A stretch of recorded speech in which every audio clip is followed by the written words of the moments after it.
With 1 month to go until Election Day, the polls show the race for governor close. All summer, Ted Strickland hammered away at challenger John Kasich, calling him the man with Wall Street values. Kasich fired back, pointing to double-digit unemployment under Strickland and the loss of nearly 400,000 jobs. With fall's arrival and the first debate behind them, Strickland and Kasich prepare for the final stretch, arguing over jobs, the budget, education, and the size of government. The men who would be governor, next on Capitol Square. From ONN and WBNS 10 TV, serving Central Ohio and the state for more than 60 years, this is Capitol Square. Hi, everybody. Thank you for joining us for Capitol Square. I'm Jim Heath. First, I'd like to welcome Jerry Revish from WBNS 10 TV to the program. Jerry will be with us for the next 5 weeks as we gear up for Election Day on November 2nd. That's right. Thanks, Jim. Glad to be here. Jim and I had the pleasure of sitting down with all the candidates running for statewide and congressional office in Ohio. We'll share these exclusive on-the-record interviews during the next month. Yeah, we'll also turn to our outstanding panel of political experts to break down the key points of the campaign. Today, we welcome Bill Hershey from the Dayton Daily News and Reggie Fields from the Cleveland Plain Dealer. We begin our in-depth look at Campaign 2010 with the race for governor. That's right. 4 candidates are vying for the state's top office. Governor Ted Strickland is the Democratic incumbent running for a second term. The 69-year-old served 6 terms in Congress for Ohio's 6th district. He also served as a United Methodist minister, prison psychologist, and college professor. Strickland's education includes a BA in history from Asbury College and a doctorate in counseling psychology from the University of Kentucky. He is married to Ohio First Lady Frances Strickland. John Kasich is the Republican Party candidate for governor. The 58-year-old is a former state senator who also served 9 terms as a congressman for Central Ohio's 12th district. He's also a former managing director for Lehman Brothers and a TV political commentator. Kasich received a bachelor's degree in political science from The Ohio State University. He and his wife Karen have 2 daughters. Also on the ballot, Ken Matez, who is the Libertarian candidate for governor. The 45-year-old is an entrepreneur who started his own business in 1990. Matez is self-educated in parliamentary law, constitutional issues, business, and Austrian economics. He and his wife Nancy have 2 college-age children. And finally, Dennis Spizak is the Green Party candidate for governor. The 51-year-old has 25 years' experience in public education. Spizak has a Bachelor of Science in Communications from Ohio University and a Master's of Arts in Education from The Ohio State University. He's married to wife Molly and has 3 children. And the winner on November 2nd will serve a 4-year term starting in January 2011. You know what, Jerry, for most of the summer, we watched John Kasich build a significant lead over Governor Strickland in the polls, but that momentum now has stalled. 3 new national polls, in fact, show the governor's race a dead heat. Check it out. The CBS News New York Times poll has the race within 1 point now. Kasich 43%, the governor 42%. Reuters also has it within 1 point. Kasich 47, Strickland 46. Finally, the Fox News poll has a 2-point differential. Kasich 45% to Strickland's 43%. The economy is the #1 issue on the minds of Ohio voters. So we pose this question to the candidates. How do you plan to bring more jobs to Ohio?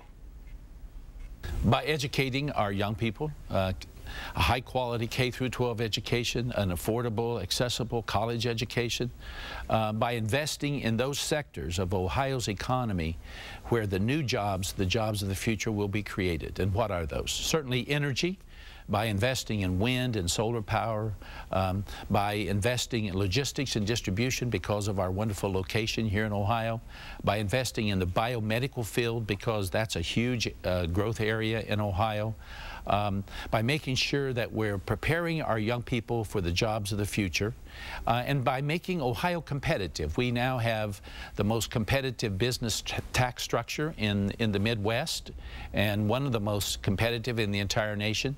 So making Ohio competitive, investing in our kids, and focusing on those industries where the new jobs of the future will be created. How do you plan to bring jobs to Ohio? Jerry, we have to have an environment that is job creating and job retaining. So what that means is you have to reduce taxes that makes us not competitive. We have to improve the regulatory environment to meet the health and safety but yet be pro-growth. We need to reform our workers' comp system so our small businesses can be stronger. We need to retrain our workers And we need to be able to get the universities and the laboratories to share the research and development with companies. And we need to have a governor that understands how to bring business. So we want to create Jobs Ohio, a group of people who get up every day in the private sector, run out there and get rid of barriers, reduce this regulation, help businesses that are here to be stronger, and also, Jerry, to find the businesses outside of the state. I think if we can become more competitive vis-a-vis all these items, and we do it quickly, we'll move the needle, and there will be many more jobs created in Ohio. With Ohio's unemployment rate at double digits, job creation remains a critical issue in this campaign. Jim? Indeed, Jerry. As a matter of fact, I mean, there is a reality, gentlemen, and that is 380,000 jobs have been lost in the last 4 years during the governor's watch. Bill, is he doing an effective job of kind of deflecting that and putting the attention somewhere else? Well, the problem Governor Strickland has is that all these things he talks about, solar, wind, they're overwhelmed by the 10.1% unemployment and the number of jobs lost. They're admirable programs, but it'll take a few years to materialize and produce real results. And that's the challenge he has, to emphasize what he's done and to get people to pay attention to it. Reggie, is he meeting that challenge? He may be meeting the challenge, but what you're not hearing from either one of the candidates is a time frame for exactly how fast are we going to see some jobs sort of matriculate back into Ohio.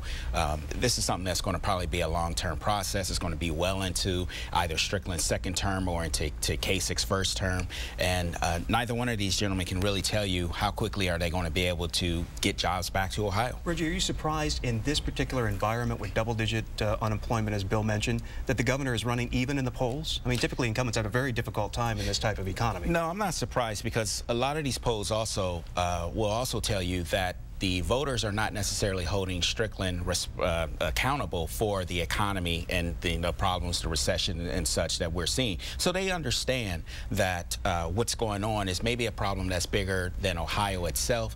They're not holding the governor responsible, but they definitely want him to come up with some better ideas. And one of the intangibles in politics is likability. And even Republicans will tell you that people tend to like Governor Strickland. Having said that, though, in none of these polls does his support get much above 45%, and that's not a good thing for a governor in his fourth year. Absolutely. All right. Jerry? Jim, another issue equally as important to Ohio's economy is the state budget. The next governor will have the daunting task of fixing a projected $8 billion deficit. So we asked the leading candidates how they plan to make up that shortfall.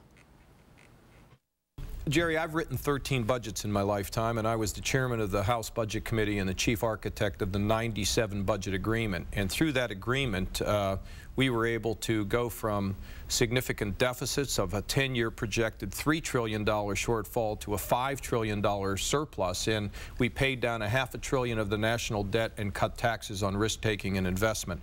In order to get that done, everything in the government undergoes the microscope. Everything, there's no favorites, there's no special deals with anybody, and you try to serve the customer.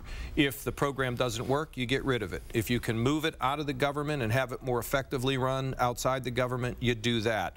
But it's all about modernization, serving the customer, innovating, and no special favorites. If you do all that, you can get yourself to a balanced budget.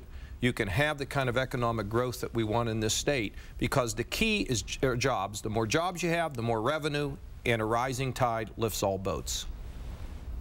How would you make up this projected $8 billion shortfall in the budget? Well, Jerry, the best predictor of future behavior is past behavior, and I would ask the people of Ohio to look at how I've balanced the two budgets that I've balanced since I've been governor. I've done it without raising taxes, and I've done it by making tough choices.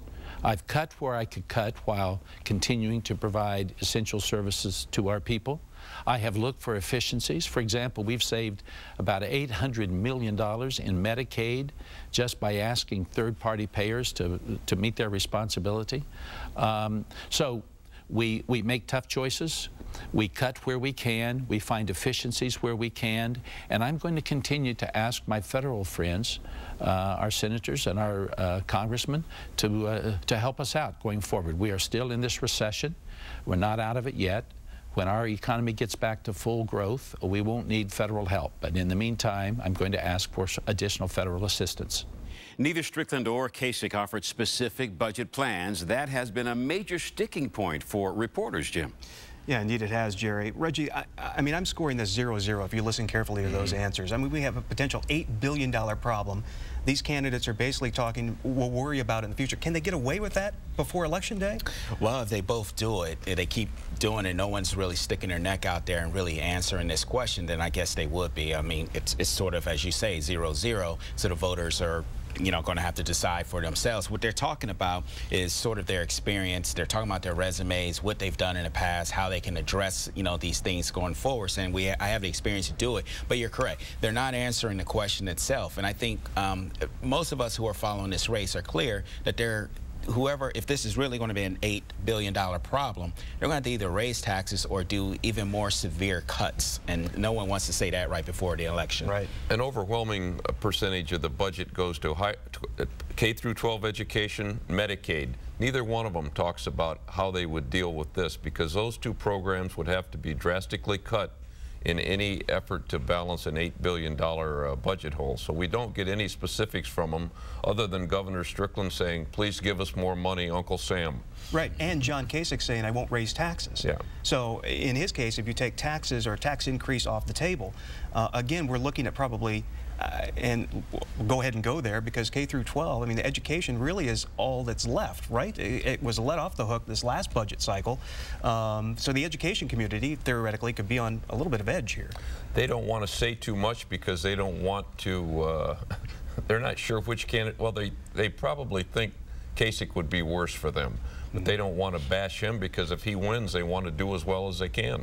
Right. Yeah. I was just going to say, also, with John Kasich, he's already told us that he would like to privatize the effort to bring jobs back into the state of Ohio. And I think you may see him try to do that maybe with the Department of Education or prisons as a way of trying to cut costs or cut spending in the state of Ohio. I'd be very surprised. Maybe we'll get some more specifics in this next debate coming up. All right, Jerry. Coming up on Capitol Square, the candidates for governor talk about their plans to improve education and how they'll tackle the size of state government. And a programming note. Watch Strickland and Kasich go head-to-head in their second and final debate live this Thursday on ONN at 8 p.m. Central Ohio viewers can also watch this gubernatorial debate on a tape delay next Saturday at 8 p.m. on 10 TV.